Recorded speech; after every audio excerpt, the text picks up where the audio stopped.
Pour être honnête, peu de personnes le mentionnent, mais Meta a fait quand même mal cette année. Moi, j'ai pas honte de le dire. La première fois que j'ai fait un mastermind, je n'avais aucun business. Il faut faire des grosses itérations. Ça sert à rien de juste changer un texte sur un hook et garder le même hook. Il faut changer plus de choses. Il faut targeter des personas de manière plus précise. Je vois énormément de personnes vraiment trop vouloir networker, trop se mélanger. Il faut pas faire du réseau pour faire du réseau. Il faut faire du réseau pour rencontrer des humains et connecter avec des humains. Parce qu'au final, si c'est pas sincère, ça va rien rapporter. 90% pour moi de ton succès, c'est les rencontres que tu vas faire. Sur Meta maintenant, de faire trop d'itérations avec trop peu de changements, de garder les mêmes ads trop similaires, ça pénalise le compte. T'as pas besoin de te dire ouais je fais 100K alors qu'en vrai t'en fais 10, c'est ok de faire 10. À la base je faisais 200 €. Si moi je suis quelqu'un qui va pas bien, c'est impossible que l'entreprise aille bien. Toi, est-ce que tu privilégies plus l'expérience ou la connaissance? Il faut faire les erreurs le plus vite pour avoir le plus de feedback. Donc là on est sur le bateau, petite suite partie organisée par le 8 Lab. C'est que j'ai été invité. Et là on a full e-commerçant. Donc pour être honnête, ces genres d'events, j'en fais pas énorme, mais c'est quelque chose d'important parce qu'il y a pas mal de nouvelles têtes. Je connais quand même pas mal de personnes ici, donc c'est sympa. Je discute avec des personnes que je connais. Je rencontre aussi des nouvelles personnes. Je rencontre aussi des personnes qui suivaient notre podcast, qui sont dans le school. Et aussi qu'on échange en direct, c'est qu'on échange des values en direct, donc c'est bien ces événements pour justement connecter, pour échanger de la value et pour faire des nouvelles rencontres. Mais sinon, ce que je voulais dire, c'est que j'en fais pas tant que ça, parce que je suis pas fan déjà, je suis pas quelqu'un de très social, on va dire. Je préfère travailler, rester dans mon cercle. Faire mes routines, mais de temps en temps il faut savoir sortir et il faut savoir faire aussi ce qui est un peu inconfortable. Pour moi c'est un peu inconfortable de faire ces genres d'événements parce que naturellement je suis pas quelqu'un de très social, mais je sais que c'est important, du coup je le fais de temps en temps et là c'est un très bon événement, là des belles personnes, on échange de la value. Après j'ai de la chance, comme je fais le podcast, il y a beaucoup de personnes qui me connaissent et qui viennent tout du long poser des questions. Et c'est qu'on peut aider en direct, donc là il y a pas mal de personnes, c'est que on les a aidés quasiment en direct. On a aussi des personnes qui nous remercient parce qu'on a apporté un truc énorme dans leur vie, on leur a apporté une value énorme, donc ouais ça fait plaisir.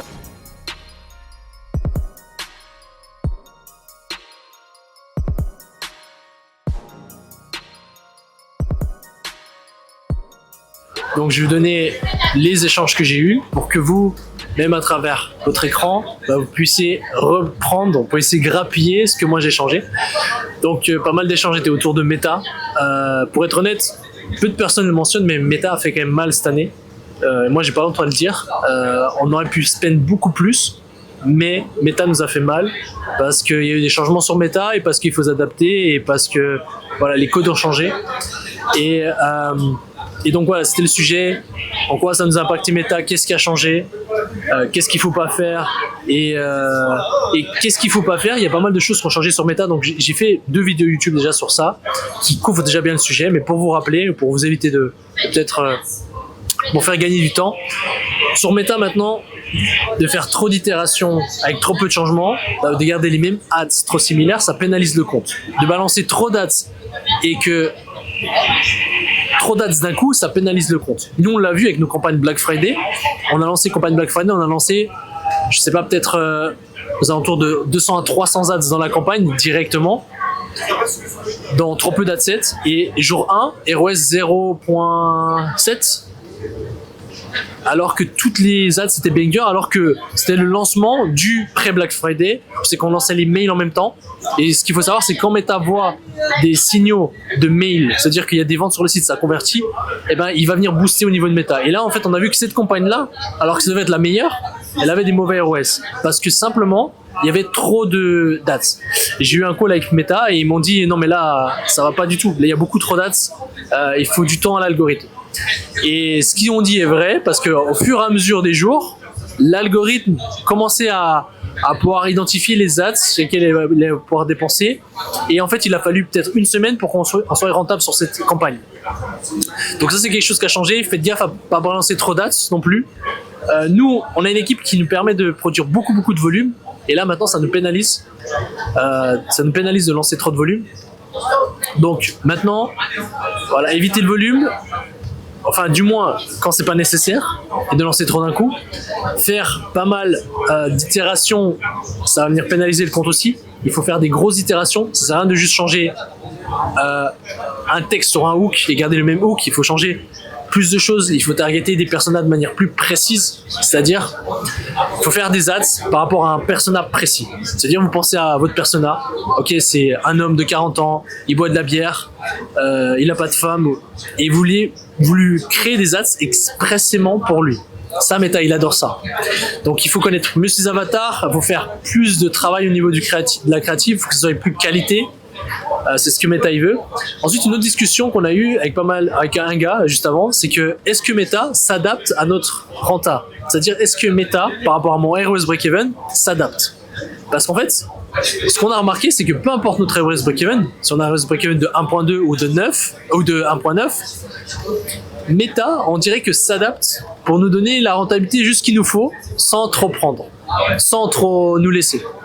Et ça, c'était une discussion, donc à savoir si c'est un peu une discussion de complotiste, mais voilà, on ne sait pas si Meta s'adapte ou pas, ou si c'est notre comportement sur l'Ads Manager qui impacte ceci, c'est-à-dire en fonction de notre rentabilité, est-ce qu'on est confortable de laisser le budget où on descend, et Meta le détecte et s'adapte par rapport à ça, c'est ma théorie. Donc ça, c'était une discussion. Une autre discussion était aux alentours de Checkout Champ aussi. J'ai déjà mentionné, Checkout Champ, c'est un funnel builder qui permet d'avoir des meilleurs résultats que sur Shopify parce que vous avez un AOV plus élevé, parce que sur Shopify, quand les gens achètent au checkout, il y a une grande partie qui va venir partir parce qu'il y a un temps de latence. Et en fait, Shopify n'aime pas en fait que vous vendez trop en upsell, vraiment. Donc en fait, Checkout Champ, ça permet de booster l'AOV. C'est-à-dire vous avez le même funnel sur Shopify ou sur Checkout Champ, automatiquement sur Checkout Champ, vous allez avoir l'AOV boosté. Et une technique aussi secrète que peu de personnes mentionnent, et je l'ai révélé juste avant, c'est que sur Checkout Champ, on va venir déclarer juste la première vente et on va pas venir déclarer le funnel. Ce qui va, en fait, Meta va s'adapter à ça. Il va nous donner une rentabilité ok, mais il va pas voir que derrière nous on est ultra rentable avec le funnel upsell. Donc ça, c'est le hack que plusieurs amis à moi font sur Meta, et ils font plus de 3M par mois, et ils le font. Donc ça, c'est un hack. Un autre hack que j'ai partagé, ça peut-être je le partagerai plus tard, mais qu'on est en train de tester. Justement, Meta nous a dit, toutes les ads qui commencent à se péder, qui n'ont pas des résultats fantastiques, mettez-les dans une campagne zombie. Et c'est exactement ce qu'on a fait, on a créé une campagne zombie avec tous les losers. Et ce qui était surprenant, c'est que ces ads-là avaient des mauvais ROS, et sur cette campagne loser, les ROS sont très bons. Ne m'en demandez pas pourquoi, je pense que Meta fait ces ads qui sont pas bonnes, les fait compiter entre eux, et voilà un autre tips que je peux partager. Sinon, on a parlé aussi d'Applovin. Applovin qui est une grande plateforme. C'est que j'ai la chance d'encore faire de spend dessus sur Applovin. Il y a certains codes. Pas encore tout le monde a compris le media buy. Là, on va prendre un call avec Applovin. Justement, ils font des calls stratégiques et on m'a dit que c'est très valuable. Mais techniquement, sur Applovin, ils ont un algo qui ressemble beaucoup à Facebook, au nouveau algo de Facebook. Donc en fait, il a besoin de créa, mais pas non plus trop de créa. Il faut que la plateforme s'adapte. Et le jeu des N-cards aussi très très important. C'est-à-dire que Meta, 60% du résultat, ou 40%, je sais plus, je vais pas dire de bêtises, mais genre presque 50% du résultat vient de la N-card. C'est-à-dire qu'on a l'ADS et à la fin, il y a la N-card qui vient et elle représente presque 50% du résultat. Donc c'est-à-dire que la N-card est quasiment ultra importante. Et pour ça, simplement, nous, ce qu'on fait, c'est qu'on prend les meilleurs statiques sur Meta et on va venir créer des N-cards à partir de ces concepts-là. Et après, on peut itérer, après, on s'adapte aussi à la plateforme Applovin. On essaie de gamifier un peu, c'est-à-dire que ça bouge, qu'il y ait de l'animation ou de faire sous forme de jeu, parce qu'Applovin, en fait, ça va faire des ads aux gens qui sont en train de jouer à un des jeux. C'est-à-dire qu'on va venir les interrompre pendant leur jeu, il y a une pub, et là, ils voient une autre pub, et ensuite, ils voient la N-card. Donc, si ça reste dans leur esprit, ce qu'ils étaient avant, ça va venir mieux marcher. Donc voilà pour les values. Je partagerai peut-être encore d'autres values après, mais pour l'instant, c'est un peu ça qu'on a partagé.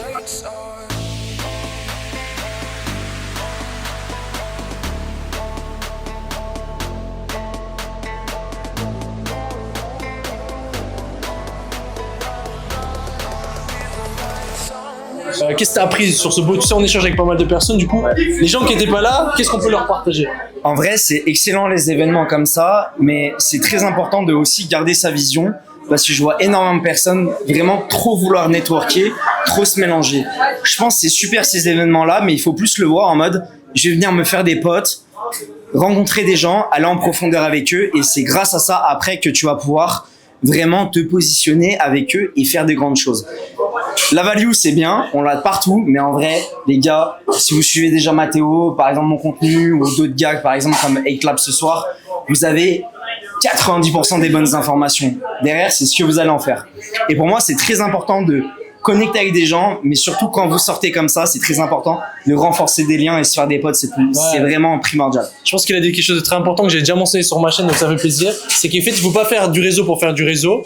Il faut faire du réseau pour rencontrer des humains et connecter avec des humains. Parce qu'au final, si c'est pas sincère, bah, ça va rien rapporter. C'est ça, 100%. Sortez, venez à des événements, faites-vous des potes, profitez. Et après, bah, à force de connecter avec 9 mois, deviendront vos associés. Exactement. C'est la meilleure des façons pour trouver des associés en venant ici, connectant et kiffer. Et toi, qu'est-ce que t'as appris? Merci. Merci, B. Je sais pas si j'ai appris vraiment des choses, mais en tout cas, le plus important, c'est de venir à des événements comme ça et d'en profiter pour rencontrer des personnes qui font peut-être des choses différentes de vous. Mais en tout cas, le plus important, c'est vraiment de créer une connexion, voilà, authentique. Parce qu'en vrai, peut-être qu'aujourd'hui, il vous servira pas et vous leur servirez pas. Par contre, en 6, 9, 12 mois, vous pourrez créer des connexions. Moi, j'ai fait énormément de mastermind où j'étais speaker. J'ai connecté avec des gens qui étaient juste venus là pour rencontrer ou je ne sais quoi. Et au final, au bout de 9, 12 mois, on a fini par créer une association, entrer dans la même boîte et faire des choses. Et en vrai de vrai, il faut pas négliger les personnes que vous rencontrez, qu'ils soient le pire mec qui fait 0 € ou 1 milliard. En fait, au bout d'un moment, en fait, ce que vous rencontrez, c'est des humains et que si la personne a le bon mindset, elle a peut-être juste un peu de retard, mais elle pourra le rattraper. Donc, juste connecter avec les gens, rentrer en connexion avec les gens, pas juste, ah oui, tu fais ci, ça, machin. Non, juste essayer de comprendre ce que les personnes font et ce qu'ils ressentent au fond d'eux, ce qu'ils sont, leurs values, leur culture, leurs valeurs, et ça vous permettra vraiment d'aller beaucoup plus loin, parce qu'en fait, c'est les valeurs d'une personne qui définira ce qu'elle vaut, et que peut-être qu'aujourd'hui, ça vous sert à rien, mais par contre, dans 6 mois, 1 an, 2 ans, 3 ans, bah, vous allez pouvoir vous associer. Et moi, ça m'est arrivé, mais genre des dizaines et des dizaines de fois, tu vois. En vrai, je m'étais dit, bon, ce gars-là, bon, il fait pas trop d'oseille, mais c'est cool, il est sympa, on discute ensemble. Et au final, 9 mois après, ben, je me suis arrivé et j'ai investi dans sa boîte, on s'est associé, ou ça a été mon partenaire sur un autre truc. Donc vraiment, négligez personne et profitez des événements comme ça, c'est très important parce que ça peut changer votre vie. 100%. Et puis même pour revenir là-dessus, tu peux rencontrer des prestataires, des gens qui vont venir bosser avec ton équipe. Et il faut plus le voir en mode, je sors, je me fais plaisir. Et Alex, il a bien dit, on est là pour rencontrer des gens. Et puis après, à force de rencontrer des bonnes personnes, vous allez connecter. Et ça, c'est le plus important, c'est l'humain d'abord. Et après, on peut travailler ensemble. Et c'est pour ça, c'est juste un kiff. Faut venir kiffer. C'est ça. C'est ça. L'humain, parce qu'en vrai, ça peut être personne à la base, entre guillemets, personne. Mais au final, genre, la personne, si elle est plus déterminée, si t'as une vraie connexion, si elle a des bonnes valeurs, elle finira par faire plus qu'un autre. Parce qu'en vrai, c'est le plus important quand tu viens à des événements comme ça, c'est de créer une connexion avec la personne. Et après, tu penses pas juste, en fait, faut juste penser à plus le truc de, oui, mon but, c'est pas de connecter aujourd'hui et faire de l'argent avec toi. Non, c'est juste de créer une connexion, genre, humaine, et derrière, dans 6 mois, 1 an, 10 ans, on s'en fout, ça va se faire naturellement, en fait. Quand t'as une vraie connexion, que la personne, elle est 100% authentique, bah, tu vas finir par faire un truc avec lui. Soit un prestataire, un associé, un partenaire, genre, que t'achètes son business, truc. En vrai, il va se créer un truc. C'est ça. Et c'est vraiment le meilleur moment où, surtout dans des événements comme lui, parce qu'en vrai c'est qualitatif, c'est que du coup il y a quand même un tri de base. En fait, même les mecs qui font 0, ils ont quand même le bon mindset. Ils sont venus là jusqu'à Dubaï, ils sont venus sur un bateau, ils ont payé un truc. En vrai, tu vas créer cette connexion et tu vas le voir. En vrai, il y a des mecs qui sont bien plus loin, mais qui sont moins intéressants que des mecs qui démarrent, mais qui ont vraiment faim, qui ont vraiment les bonnes valeurs. Et je pense que le plus important, c'est les valeurs. C'est ça. Parce que tu peux commencer là, mais demain tu peux te retrouver au top. Tu l'as déjà vu plein de fois, tellement de fois. Imagine, tu les as rencontrés. Bien sûr. Il y a avant que tu réussisses. C'est ça. C'est ça. Parce que moi, au final, ma personne, il y a 3 ans, c'est pas le entre guillemets le bichente de maintenant. C'est parce que j'ai grind, j'ai rencontré les bonnes personnes et au final ça m'a amené ici. 90% pour moi de ce succès, c'est les rencontres que tu vas faire. Moi, en vrai, dans ma vie, c'est que j'ai toujours montré que j'étais authentique, que je charbonnais, et genre il y a eu des rencontres dans ma vie, il y en a eu 4-5 dans ma vie qui ont changé ma vie, tu vois, qui m'ont fait step up d'un coup. Et je pense que j'ai fait aussi step up des gens parce qu'ils m'ont rencontré. Je pense que c'est le plus important, c'est les rencontres. Mais par contre, faut être authentique, faut charbonner, il faut être sûr de ton karaté. Et même si tu connais pas à la base, c'est juste, tu sais que tu veux réussir, que tu veux faire les choses bien, tu scammeras pas les gens. Au final, les gens, ils vont venir à toi, en fait. C'est juste que t'attires les bonnes personnes quand t'es une bonne personne. Et ça, c'est vraiment le truc le plus important. Quand tu viens, t'es pas là pour scam les gens, t'es juste là pour faire bien les choses, connecter. T'as pas besoin de te dire, ouais, je fais 100K alors qu'en vrai, t'en fais 10, c'est ok de faire 10. Mais en fait, au bout d'un moment, moi, j'ai déjà plus que combien de personnes? Frérot, à la base, je faisais 200 €. Oui. Puis après, j'ai fait 500, puis après, j'ai fait 10, puis 100, puis truc, machin, tu vois. Et en fait, c'est juste, y a pas de honte de pas faire énormément d'argent. C'est juste que t'es juste plutôt dans le truc. Et en vrai de vrai, genre, ma vie, elle a changé quand je suis venu à des événements comme ça, qu'à la base, je faisais pas d'oseille. J'ai rencontré des mecs qui m'inspiraient, qui faisaient plus que moi. J'ai connecté avec eux. Et par la suite, c'est des mecs avec qui je me suis associé, avec qui j'ai fait des business. Donc, en vrai de vrai, il y a pas de, ouais, je suis trop tôt, je connais pas mon business. La première fois que j'ai fait un mastermind, je n'avais aucun business. Et j'ai juste, genre, pitché 4-5 business que j'avais en tête. Et je leur ai dit, et lui, j'ai vu un mec. Là, bon, ouais, ça se voyait que ça matchait pas, machin. Et le jour où, genre, je suis arrivé et j'ai pitché un des trucs où j'ai vu qu'il y avait de la rétention. Ah oui, ça t'a intéressé à toi. Je me suis dit, ok, ça, c'est le business. C'est comme ça que j'ai créé mon premier business sur lequel j'ai fait mes premiers 10 millions d'euros. Donc, en vrai de vrai, c'est jamais trop tôt, juste connecter. Mais par contre, quand vous venez, il faut parler à tout le monde. C'est ça. Et il faut pas rester c'est la dalle. C'est la dalle. C'est toujours la dalle, en vrai de vrai. Il faut pas avoir honte d'être petit, de pas avoir beaucoup d'argent. En vrai, tu parles à tout le monde. En vrai, je pense que il y a peu de monde qui vont pas te parler parce que tu fais pas d'argent. Surtout dans un événement comme ça, si le mec qui a fait 1 milliard, il est là, c'est qu'il est là pour parler aux gens. Il est pas venu là juste pour crâner. Et pour kiffer, bien sûr. Du coup, tu viens, tu kiffes, tu rentres en connexion avec les bonnes personnes, et après, l'humain, il fait tout. Et est-ce que le gars 1 milliard, il t'a parlé ce soir? De quoi? Est-ce que le gars d'Amir, il t'a parlé? Il est où? Je sais pas. Il vient pas parce que ça les intéresse pas. Bah oui, c'est ça. Non, mais en vrai de vrai, juste l'humain, en vrai. C'est juste la base de tout. C'est juste soit droit dans tes bottes, sois fier de ce que tu fais, même si tu fais 0 €, c'est toujours mieux qu'un mec qui fait 200K et qui se calme. Les gens se définissent avec l'argent qu'ils font, et ça, c'est un vrai problème, parce que c'est un big pas parce problème. que tu fais 0 € que tu vaux 0. Ça, c'est ce que les gens. Parce qu'en fait, si déjà t'es là, t'as pris ta place, t'as parlé à des gens, tu vaux plus que des mecs qui font des milliers d'euros qui viennent pas ce genre d'événement. Tu viens mouiller le maillot, frérot. C'est plus important, frérot. Ouais. Le nombre de joueurs de foot, parce qu'on va prendre la rhétorique sur le foot, mais le nombre de très bons joueurs de foot qui ont jamais ses pairs, même si c'était bien meilleur, mais ceux qui ont le plus percé, c'est ceux qui ont le plus charbonné. En vrai, il y a une corrélation avec le charbon, soit dans le business, dans le sport, dans tout. C'est plus tu charbonnes, plus tu connectes, plus tu réussiras. Faut quand même avoir une vision. Tu vas venir intéresser les gens si t'as une vision. Tu dis, moi j'ai 0, mais je veux atteindre là parce que si ça, et tu vois que t'es déter, tu vois, c'est intéressant. C'est ça, c'est qu'en fait, faut pas gratter les trucs, faut essayer d'apporter toi ta petite valeur, même si t'as pas beaucoup de valeur, mais il faut essayer d'apporter ta valeur et pas être chiant. Et il faut poser les bonnes questions, c'est très important parce que tu viens connecter, juste tu sais que tu poses les bonnes questions et ça va aller tout seul. Parce qu'en fait, les gens aiment parler d'eux. Ouais. Donc si tu leur poses les bonnes questions, fais-leur qu'ils les mets en avant, fais-les parler, c'est ça. En vrai, c'est 90% du taf. En vrai, c'est les écouter. Par contre, rappeler ce qu'il t'a dit. Parce que si t'as oublié, là t'es mort. Mais écouter les gens, en vrai, 90% surtout quand tu démarres, c'est d'écouter les gens. Ils aiment trop parler d'eux, les gens. Bah oui, les gens ils sont fiers de ce qu'ils font, de trucs, de machin. Donc si tu les écoutes, t'apprends, tu comprends, et au fur et à mesure, tu vas aussi te build un mindset, une expertise, etc. Et c'est parti. C'est ça. Bon, je crois qu'on va quitter le bot. Merci pour la value. Ciao. Ciao.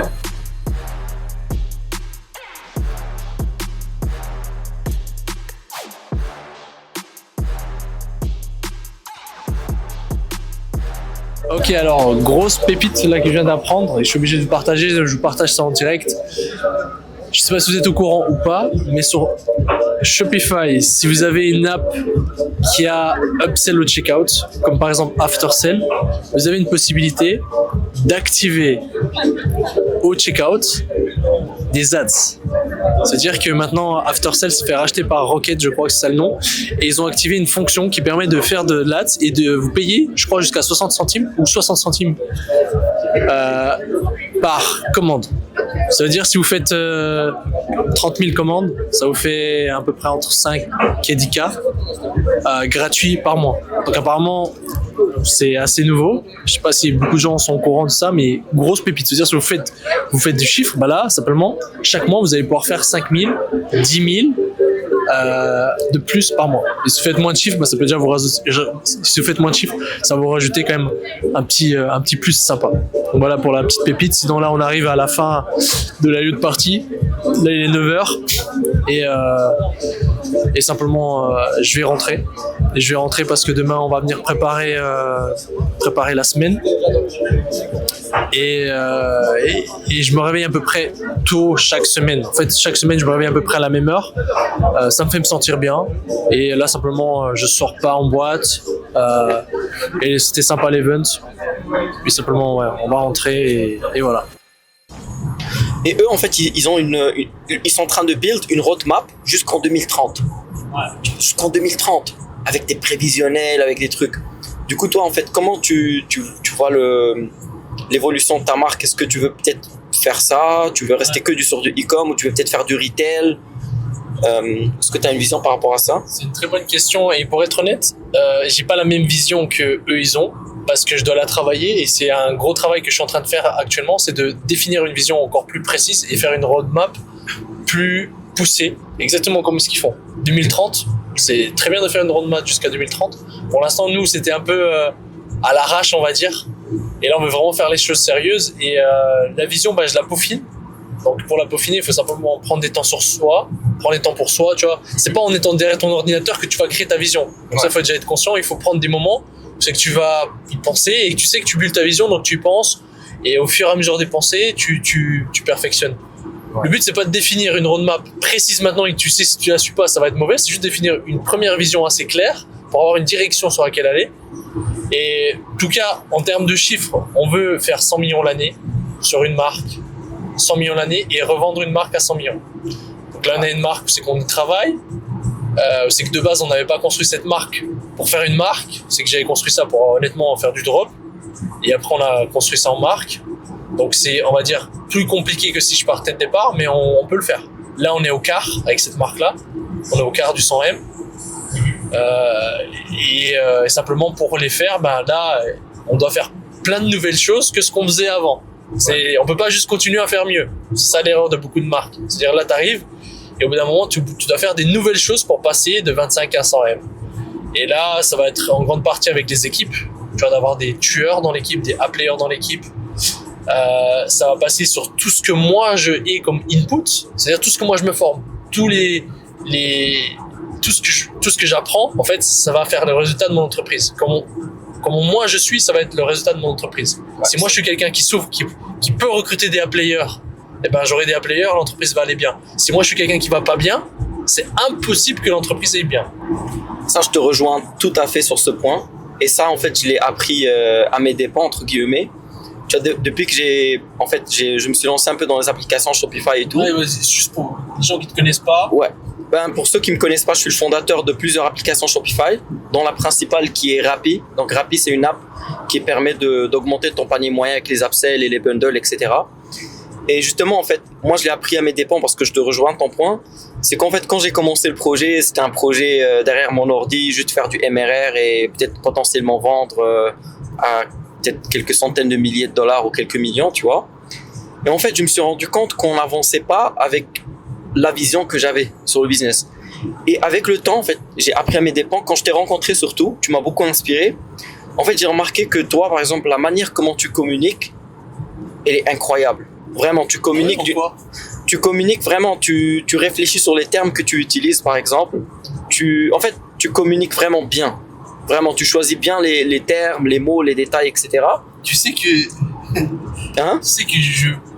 avec Nico, je me perçois pas du tout comme tu dis. Pour nous, on a beaucoup d'efforts à faire.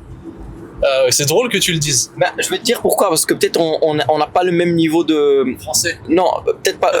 Ça, mais aussi j'ai peut-être besoin de faire tellement plus de travail sur moi-même que j'ai vu l'écart entre la manière comment toi tu communiques et moi comment je communiquais. Je te donne un exemple. Tu vois, avant, avec mon équipe, ils sont tous remote. Tu vois, pour faire une fonctionnalité, je leur disais juste vas-y, ajoutez tel ou tel bouton là, puis c'est tout. Ou par exemple, pour faire un appel avec un membre de mon équipe, c'était plutôt est-ce que vous êtes dispo dans 5 minutes? Et ils me disent oui, et là on enchaîne sur l'appel. Là, j'ai changé un truc tout bête. Ce que je fais, est-ce que vous êtes disponible par exemple dans 1 heure? On va parler des points suivants. Point 1, point 2, point 3, point 4, point 5, tu vois. Comme ça, on est vraiment efficace et performant. Et même quand j'oublie, je sais que je lui ai déjà parlé de ces points. Et en fait, ça m'a permis aussi d'éviter de me répéter plusieurs fois, tu vois. C'est parfois, je me dis, est-ce que je lui ai parlé de ce point ou pas? Alors que là, même eux, en fait, quand ils perçoivent que tu communiques bien avec eux, résultat, même eux, en fait, ils communiquent bien avec toi. Ouais, la communication dans les équipes. C'est incroyable. Et en fait, la communication, souvent, c'est par le lead. Tu sais, si tu veux être un bon père de famille, c'est pas en donnant des conseils. C'est de te réveiller, par exemple, le matin à 6h, faire du sport. Quand tes enfants, ils te voient comme ça, bah, automatiquement, eux aussi, ils voient. Mais si, par exemple, t'es un daron qui fume toute la journée et tu dis à tes enfants de se tenir droit, par exemple, ils vont pas se tenir droit, ils vont même pas te respecter. Tu vois? Et moi, ça m'a pris du temps, tu vois, des années, avant d'arriver à cette conclusion qu'en fait, si tu veux avoir une équipe performante, déjà, il faut que toi, tu sois performant. Il faut déjà que ça soit toi qui se réveille le premier, qui arrive au boulot le premier, etc. Tu vois? Et ça, c'est vraiment une partie grâce à toi que j'ai appris ça, en fait. Ok, bah ça fait plaisir. Et c'est vrai que ce que tu dis, je te rejoins à 100%. Vous devez être l'exemple du reste. Donc en fait, vous pouvez pas tricher. Vous voulez réussir, tout va passer par l'investissement que vous faites en vous. Tout ce que vous mangez, comment vous entraînez, tout ce que vous ingurgitez comme information, ça va vous façonner et c'est ça qui va faire de vous et c'est ça qui va transformer votre business et inspirer vos futurs enfants, vos proches, etc. Donc c'est très très important de comprendre que le succès de votre donc c'est très très important de comprendre que votre succès il dépend entièrement de vous et que tout est en vous, tout est dans vos skills. Si vous n'avez pas les résultats que vous voulez, c'est parce que vous avez des skills que vous ne savez pas encore. Je sais pas si toi, Mathéo, tu suis un peu le milieu de la tech et tout, mais très peu, ok. Il y a en fait le founder de Odoo. Donc Odoo, c'est un outil open source par en fait un entrepreneur belge qui est actuellement, je pense, le mec le plus riche de Belgique.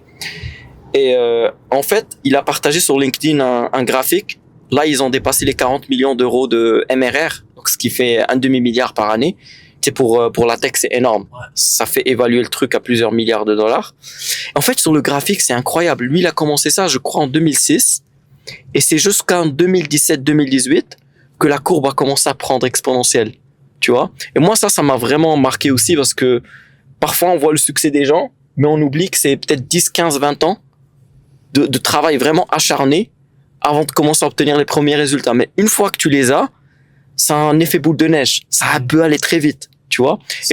Et beaucoup de gens, malheureusement, notamment dans l'e-com, ils veulent des résultats très rapidement. Tu vois, ils veulent juste monter une marque et tu sais, leur ambition, mais en fait, ils ont pas encore les skills.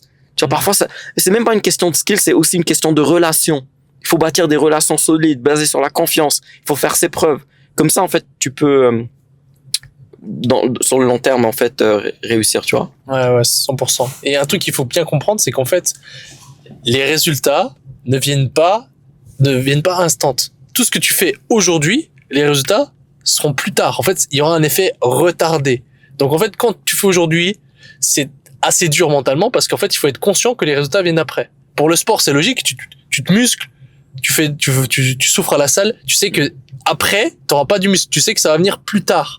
Donc en fait, quand tu es conscient du process, ça te permet d'accepter, ça te permet de travailler dur et savoir que l'effet est retardé. Ça, c'est quelque chose de très important. Les gens oublient. Ouais, les résultats se viennent plus tard. Et plus tu travailles dur et si t'as pas de résultats, les gens qui me disent, ouais, j'ai travaillé dur pendant longtemps, j'ai plein de galères, j'ai toujours pas de résultats, eh ben, ça veut juste dire que quand tu vas percer, ça va faire beaucoup plus de bruit que les autres.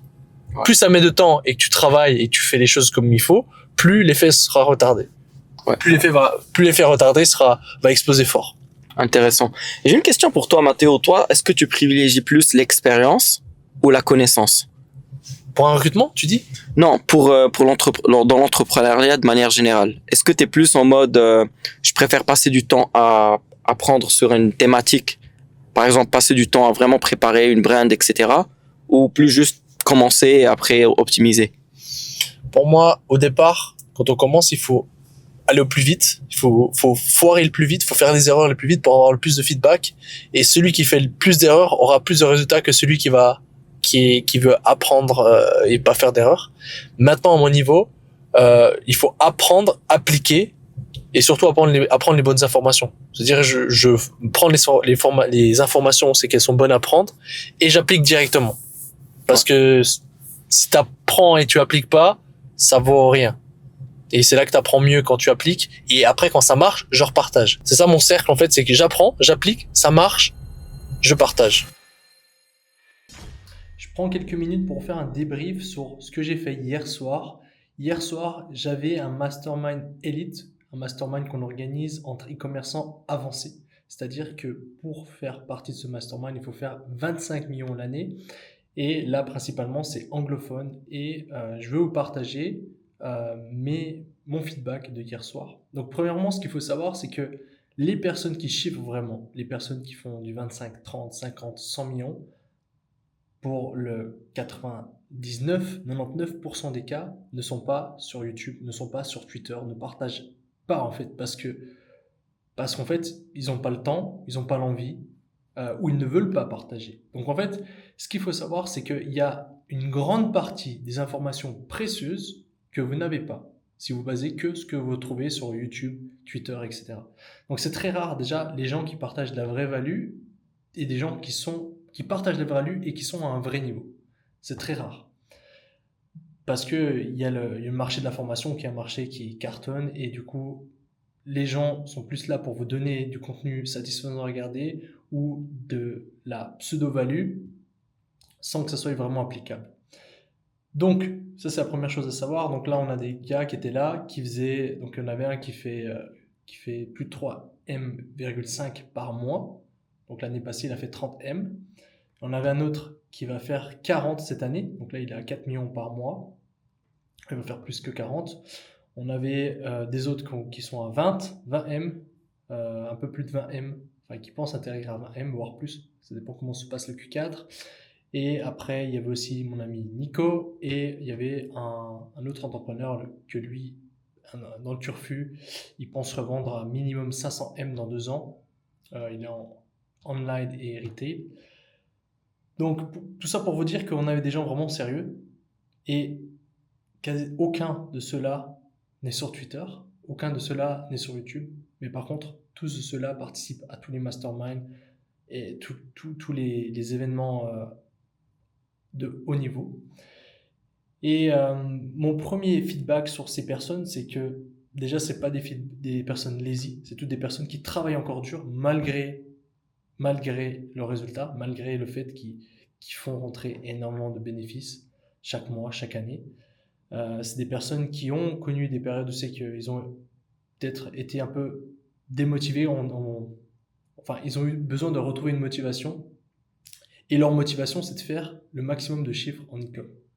Donc ils sont vraiment animés par ça, et ils sont passionnés par ça, et c'est pour ça que c'est très très intéressant de discuter avec eux, et que le temps est passé comme 20 minutes, alors qu'on a fait 6 heures de temps ensemble.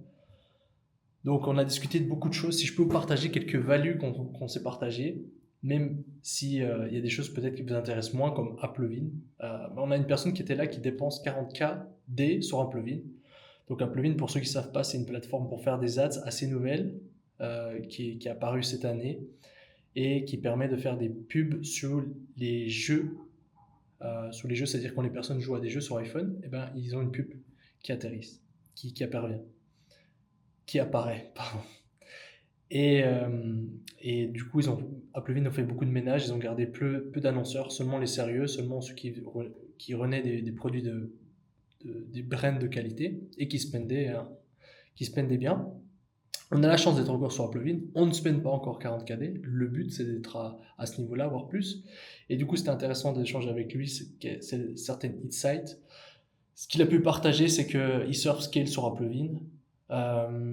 Il teste pas massivement d'ads sur Applevin, il teste principalement ses winners. Le jeu de N-card est très important. Il teste aussi ses N-cards en ads. Il teste aussi des images. Et voilà, le but c'est de tester, puis après voir ce qui marche et double down. Donc je vais pas trop m'éternaliser sur Applevin parce que je pense que vous êtes peu à être encore sur Applevin. Ensuite, on a parlé de méta aussi. Mais avant de rentrer dans le sujet méta, il y a un sujet c'est qu'on était très d'accord et c'est qu'on était unanime, c'est qu'on ne discutait pas sur les micro-choses. On discutait vraiment sur ce qui était macro.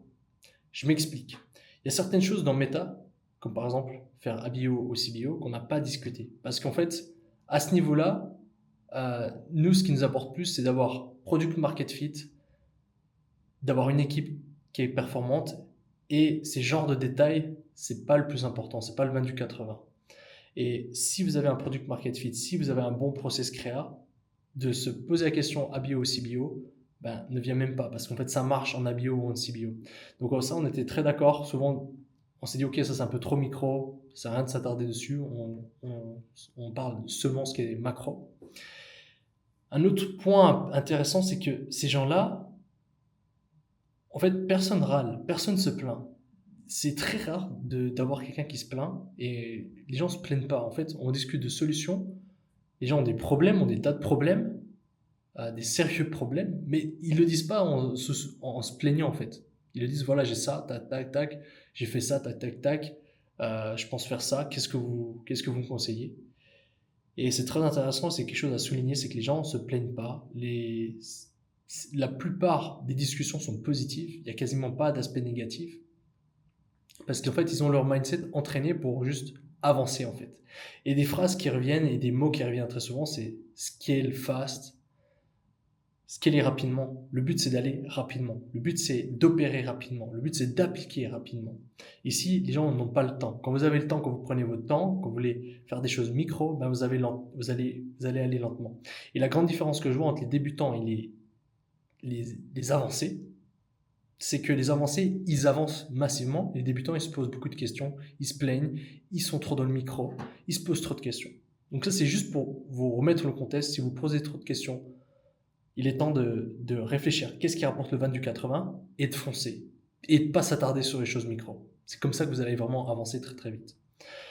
Donc voilà, on a discuté aussi de biohacking un peu. Le sommeil est très important. Donc moi, j'ai partagé un tips, par exemple, qui m'a beaucoup aidé. C'est que j'avais peu de sommeil réparateur. Donc je traque avec ma Aura et j'avais peu de sommeil réparateur. Et là, depuis peu, j'ai un bon sommeil réparateur. Et simplement, ce que j'ai changé, c'est que j'ai pris mon magnésium un peu plus tôt.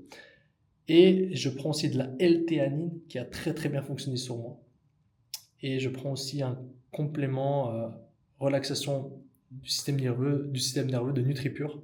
C'est qu'il y a de la GABA dedans et des plantes naturelles qui aident à se détendre. Et en fait, simplement en ajoutant la L-théanine et ça, et en prenant 90 minutes, 90 minutes avant de dormir, j'ai pu instantanément passer de 20 à 30 minutes de sommeil profond à 1h30. Instantanément. Et depuis que j'en prends, ça s'est pas arrêté. Donc voilà, gros tips que je pourrais vous partager. Et sinon, qu'est-ce qu'on a échangé d'autre qui pourrait vous être intéressant? On a parlé de Meta. Il y en avait un qui avait un problème à dépenser. Celui qui dépensait sur Applovin, il voudrait dépenser. Il dépense pas pareil sur Meta, en fait. Et il voulait comprendre pourquoi. Depuis le changement d'algorithme, il a eu un peu de la peine. Donc, pour ceux qui ne savent pas, il y a eu un changement d'algorithme sur Meta, un nouvel algorithme qui s'appelle Andromeda. Et certaines choses ont changé. Maintenant, on était d'accord sur se dire que si on a un bon market fit, si on a un bon processus de créative, ça marche. Mais quand même, il a été impacté puisqu'on a conseillé, c'est juste de balancer plus d'ads. En fait, sur Applovin, il lance un certain nombre d'ads, mais là, il lance pas assez sur Meta. Et là, il doit lancer plus et simplement après itérer sur ce qui marche. C'est le conseil qu'on leur a donné, c'est le conseil que moi j'ai donné aussi, c'est que simplement lancer plus d'ads, regarder où c'est que Meta spend, où c'est que sont les ads qui prennent bien, double down sur ses angles, double down sur ses concepts, et après il va trouver des bangers, ça va spender. Ce qui est intéressant à savoir, c'est que on était tous issus de des niches assez différentes, donc faire des dizaines de millions en fashion, en home déco, en cosmétique, en d'autres niches que je ne vais pas mentionner. Donc chacun était sur des niches différentes et ça c'était très intéressant. Mais ce qui est très important, c'est que l'aspect copywriting revient souvent. Un autre truc qui était très très important qu'on a discuté, pas mal de gars run sur des funnels, c'est-à-dire que ils n'ont pas un site Shopify, ils ont un Funnelish ou Checkout Champ. Et un gros tip que je peux vous partager, c'est que ceux qui étaient sur Checkout Champ et Funnelish ne déclaraient pas toute la valeur à Facebook, ne déclaraient pas le système de upsell à Facebook. Ce qui fait que Facebook ne voit que la première vente. Du coup, eux, ils ont un dashboard Facebook un peu biaisé, mais par contre, derrière, ils sont beaucoup plus rentables et on était tous d'accord sur le fait que si Meta voit réellement son AOV, réellement son profit, il s'adapte.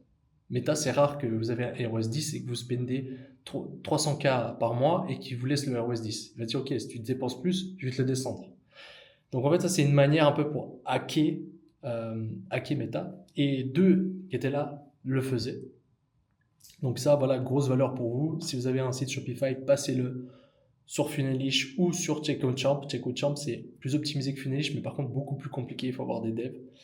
Et la différence entre Checkout Champ et Funelish, c'est que sur Checkout Champ, vous allez pouvoir avoir en fait plus acceptation rate des paiements processeurs. C'est-à-dire que votre carte de crédit, vous avez un Stripe, vous le connectez sur Funelish ou sur Shopify ou sur Checkout Champ. Sur Funelish, il sera un peu plus bas que Shopify et sur Checkout Champ, il sera un peu plus haut que sur les deux, que Shopify et Funelish. Ça s'équivaut, ça dépend. Donc voilà, gros tips. Et sinon après on a choisi un peu d'autres choses. C'est des gens, on va dire, assez intelligents, mais qui se focalisent que sur l'e-com. Ils vont pas aller. On a parlé quasiment que d'e-com. Et c'est pour ça que les meet-ups, c'est que e-commerçants, parce que on parle que d'e-com. Et le but, c'est ça, c'est de devenir un master. Et là, nous, on est encore des avancés, mais on n'est pas des experts. Des experts, pour moi, c'est le gars qui a fait 500M et avec plusieurs brands. C'est pas juste un coup de chance. Il a fait 500 brands, il a un process et il répète. Et pour moi, ça, c'est un expert. Nous, on est encore des apprentis. Donc voilà, c'était le petit knowledge juste pour vous partager un peu voilà ce qui s'est passé hier. Donc c'est causé de la grande partie d'e-commerçants. Donc voilà.